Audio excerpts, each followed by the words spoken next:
Bon, il est bientôt 14h10, hein, donc on va démarrer donc la conférence débat parce qu'il y a beaucoup de questions et il y aura sûrement des réponses à apporter à un certain nombre de sujets. Donc Stop Nucléaire 56, Trawalar. Et pour ceux qui connaissent moins le breton, Trawalar, ça veut dire ça suffit, c'est comme stop. Voilà. Donc à inviter Yuki Takaota et Colin Kobayashi à venir donc nous parler effectivement des victimes et des victimes du raid de Fukushima. Alors, juste quand même, avant de démarrer, moi je voudrais qu'on ait une pensée quand même pour la population ukrainienne qui actuellement subit les bombes russes. Et non seulement subit les bombes russes, mais comme toute l'Europe est à la merci de la bombe atomique, parce que ça plane quand même, cette bombe atomique, d'accord ? Mais on se rend compte qu'aujourd'hui, nous on le dit depuis très longtemps, eh bien, une centrale nucléaire, c'est non seulement une cible privilégiée, c'est aussi une arme de terreur. Il suffit d'un missile, et je crois que tout le monde comprenne ça, un simple missile peut faire toute la trouille, la peur, d'accord, terroriser les populations, et éventuellement les amener à capituler. Donc c'est ce qui est en train de se passer en Ukraine, d'accord. On a une situation, alors on suit, nous, à Stop Nucléaire, avec la CRIRAD et tous les organismes, on suit, je dirais, heure par heure l'évolution en Ukraine. Donc pour vous rassurer quand même, pour l'instant, il n'y a pas de contamination radioactive jusqu'à maintenant en Ukraine. Il y a quelques augmentations de radioactivité sur Tchernobyl, c'est vraiment parce qu'il y a des chars qui sont passés sur des terrains contaminés et qui, en passant sur les terrains contaminés, ont fait remonter de la radioactivité dans la biosphère. Mais ceci dit, il n'y a pas de contamination liée à des installations. Donc voilà. Alors, c'est doublement intéressant, moi je trouve, aujourd'hui, d'avoir nos amis japonais, parce que le Japon a connu ces deux problématiques. La bombe avec Hiroshima, il ne faut pas l'oublier quand même, qui est et Nagasaki. Hein, Hiroshima et Nagasaki, il ne faut pas l'oublier. Et puis, bien sûr, donc, Fukushima, où là, c'est le nucléaire civil qui a montré effectivement bien, que l'on pouvait terroriser, parce que je pense qu'ils vont l'évoquer, les populations. Alors, pourquoi on a mis en place centrale avec le FSL cette question du nucléaire au Japon ? Et pourquoi on a invité Yuki, et je la remercie particulièrement, c'est parce que là, le FSL a lieu au mois de mars, et on a deux dates importantes. On a la journée internationale des droits des femmes le 8 mars, et on a donc l'anniversaire de Fukushima, de la catastrophe de Fukushima le 11 mars. Donc c'était l'occasion de parler de ces femmes japonaises qui ont un rôle éminent dans la lutte pour les victimes des catastrophes nucléaires, que ce soit celle d'Hiroshima et celle de Nagasaki et Fukushima. Et donc c'était pour nous extrêmement intéressant d'avoir la parole de Yuki aujourd'hui, d'accord, sur ces deux, ce qui est masqué, ce qui est souvent caché. On voit souvent les hommes, beaucoup plus rarement les femmes. Donc pour nous, c'était très important de pouvoir organiser cette conférence débat aujourd'hui. Donc je ne vais pas vous en dire plus parce que ce n'est pas moi qui suis intéressant. On commence avec Colin. Bonjour. Alors, juste une chose, Colin, une petite chose. Simplement, je voudrais demander à toutes les personnes qui sont sur les stands de bien vouloir, non pas arrêter de discuter, mais en tout cas essayer de parler doucement pour qu'on puisse bien entendre la parole de nos amis japonais.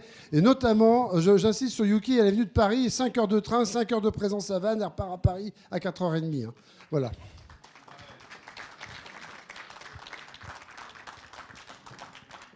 Bonjour, Colin Kobayashi. Avant de mon intervention, j'aimerais bien vous présenter la carte de contamination de Fukushima et le Japon.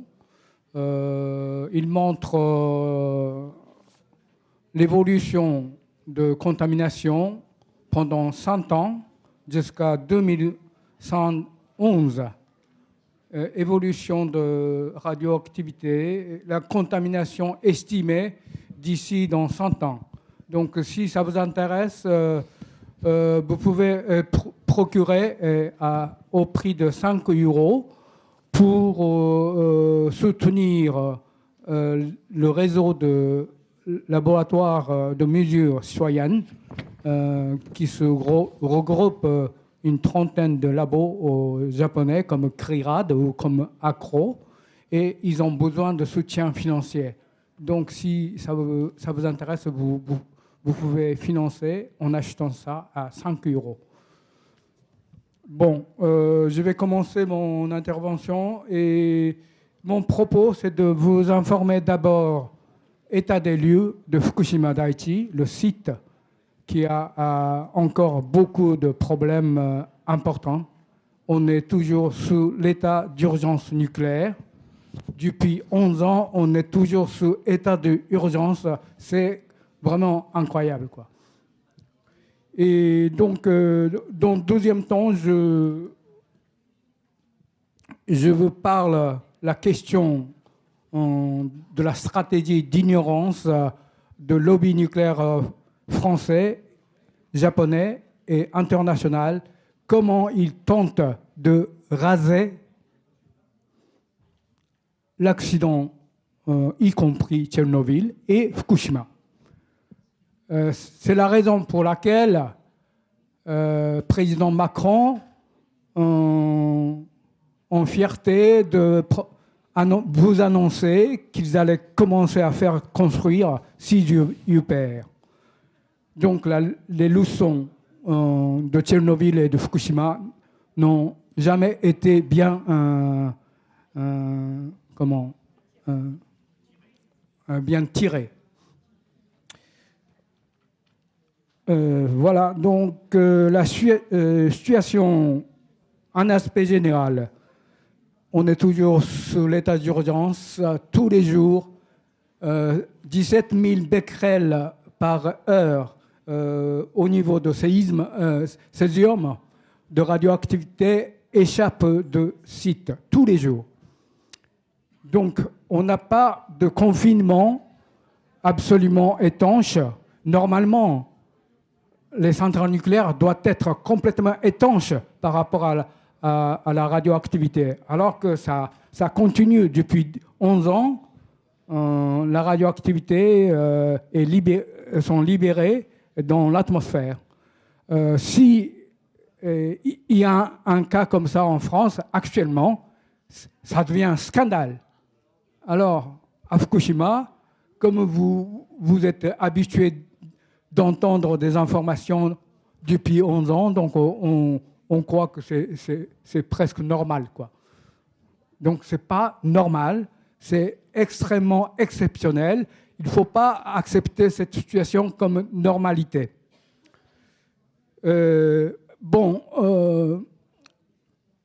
Actuellement, il y a environ 3800 liquidateurs qui travaillent tous les jours. Mais il y a beaucoup de travaux qui n'ont pas été faits dans la conformité, puisque la situation de site est extrêmement délicate et extrêmement dangereux, et beaucoup de radioactivité. Donc les travaux ne peuvent pas se faire d'une façon très administrée. Et puis le suivi médical des travailleurs. Eux, ils reçoivent beaucoup de radiation. Donc, les travailleurs qui ont travaillé dans les premières années, ils ne peuvent pas continuer à travailler pendant 11 ans, 20 ans. Donc, ils démissionnent, ils quittent le lieu de travail. Et après, une fois les travailleurs sont partis, il n'y a pas de suivi médical. Donc, on ne sait pas quelles sont vraiment des conséquences sanitaires sur le plan de radiation. Et puis, actuellement, 2 grands problèmes. D'abord, c'est la question des eaux contaminées. On en parle donc de rejeter les eaux contaminées massives à l'océan Pacifique, en prétextant qu'il n'y a plus de place sur le site de Fukushima Daiichi. Donc, on est obligé de déverser les eaux contaminées extrêmement importantes qui va démarrer, comme TEPCO et le gouvernement japonais ont décidé de le faire, à partir du printemps prochain. mais en mélangeant avec l'eau de la mer non contaminée. Donc ça peut durer pendant 32 ans pour rejeter tout. Ils l'ont déjà fait par le passé, non? Ils l'ont déjà fait par le passé, non? ils l'ont déjà fait par le passé, non, c'était des fuites qui étaient déversées, mais pas l'eau qui sont stockées sur les... Oui. Et puis deuxième question, c'est la gestion de corium. Vous savez ce que c'est corium, hein? Oui, c'est des combustibles fondus. Donc, ils sont extrêmement radioactifs. D'une façon plus sécurisée, il fallait faire un sarcophage comme à Tchernobyl rapidement pour ne pas laisser partir des radioactivités dans l'environnement. Pourtant, TEPCO et le gouvernement essayent de dire qu'on va extraire, on va faire des retraits complets de tous les coriums qui sont dans les 3 réacteurs accidentés.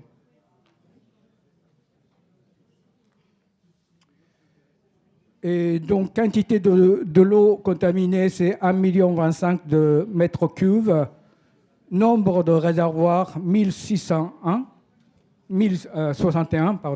dont 120, c'est à peu près 1020, 85% contient de l'eau traitée par le système ALPS. C'est un dispositif de purification de radioactivité, sauf tritium. C'est un dispositif proposé par Areva. Maintenant, ça a été créé par Mitsubishi et Toshiba. Actuellement, ils n'arrivent pas tout nettoyer, tout filtrer. Donc, il y a toujours des cas où il y a d'autres radionucléides qui se trouvent dans des eaux contaminées traitées. Et c'est vrai que la radioactivité, c'est au niveau de tritium, 780 terabecquerels par heure, 40 fois supérieur aux normes de rejet dans l'environnement du Japon. Mais enfin, l'usine de la Hague rejette chaque année 13 700 terabecquerels pour le tritium. C'est la raison aussi que les lobbies nucléaires français et internationaux disent que ce n'est pas grave, vous pouvez jeter à l'océan sans problème.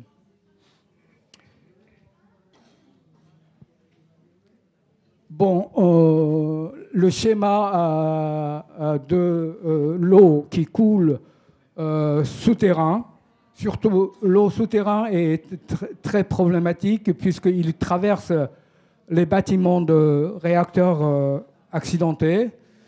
Et puis, en même temps, il faut vraiment refroidir le corium parce que si on ne refroidit pas, ça peut s'exploser encore. Donc, on n'arrête pas on n'arrive pas à stopper l'eau contaminée puisqu'il y a de l'eau souterraine qui vient. Et puis, il y a aussi l'eau qu'on ajoute pour refroidir le corium. Donc, il y a plusieurs barrières et drainages qui ont été créés. Et puis, on essaye de récupérer tous les eaux contaminées dans les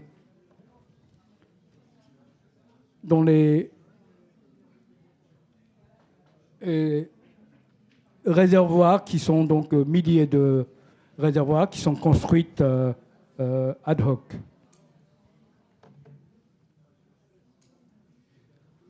Façon de décontamination de radionucléides. Actuellement, il y a donc système de ALPS. Et ça, c'est le 12e dispositif de ALPS qui essaye de filtrer césium. Et puis, deuxième dispositif, c'est pour supprimer strontium. Et puis, et ça, c'est le premier dispositif de ALPS qui disent qu'on nettoie tous les césiums. Mais finalement, il y a beaucoup d'autres radionucléides qui sont toujours dans les réservoirs. Et non seulement des radionucléides, mais aussi des métaux lourds, cadmium et tellure, d'autres éléments très toxiques qui sont conservés dans des eaux contaminées, mais TEPCO n'a jamais publié sur ces éléments. Voilà le plan prévisionnel de rejet d'eau contaminée des versements prévus à partir de printemps 2023. Il y a donc 6 dispositifs de décontamination et puis on essaye de filtrer radioactivité sauf tritium et puis on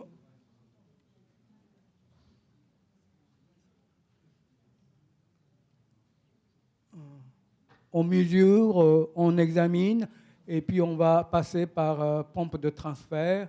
L'eau vient pour mélanger ici avec l'eau de la mer et puis stocké ici. Et puis ça va être rejeté à la mer 1 kilomètre plus loin.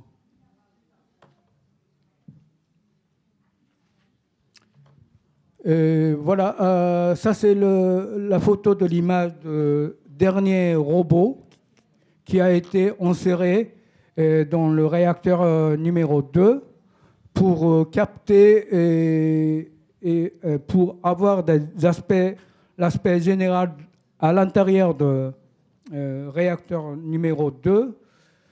Il y a un consortium qui s'appelle IRID Techno, qui ont été fondés